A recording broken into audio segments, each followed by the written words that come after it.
पृथ्वीवर पर्यावरण संरक्षण तसेच समाजसेवेचे कार्य करीत असलेल्या आंतरराष्ट्रीय पर्यावरण मित्र बहुउद्देशीय संस्था भारत संघटनेचे 6व्या वर्धापन दिनानिमित्त तसेच या संस्थेचे संस्थापक आंतरराष्ट्रीय अध्यक्ष श्री देवा तांबे सर यांच्या 31व्या वाढदिवसानिमित्त आयोजित राष्ट्रीय पर्यावरण महाकाव्य स्पर्धा।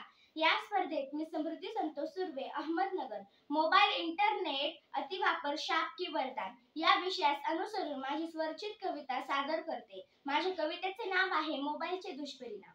मोबाईलच्या क्रांतीने हो चमत्कारच केला, मोबाईलच्या क्रांतीने हो चमत्कारच केला, दूरचा माणूस जवळ आला, दूरचा माणूस जवळ आला, मात्र जवळचा माणूस दूरत गेला, मात्र जवळचा माणूस दूरत गेला। आपापसातील जिव्हाळा आटत चाललाय, आपापसातील जिव्हाळा आटत चाललाय, माणसातील माणूस हा नष्ट होत चाललाय, माणसातील माणूस हा नष्ट होत चाललाय।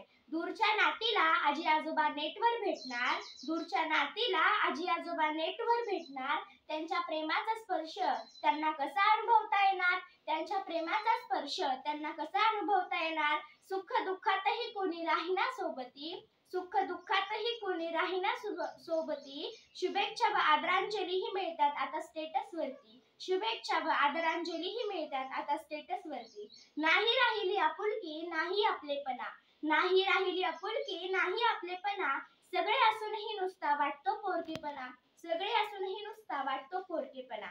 घरातील सगळे आता मोबाईल मध्ये रमतात, घरातील सगळे आता मोबाईल मध्ये रमतात, एकमेकांशी बोलायचे भानच हरपतात, एकमेकांशी बोलायचे भानच हरपतात।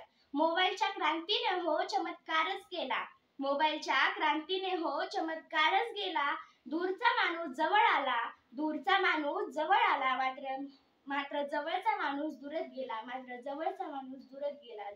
धन्यवाद।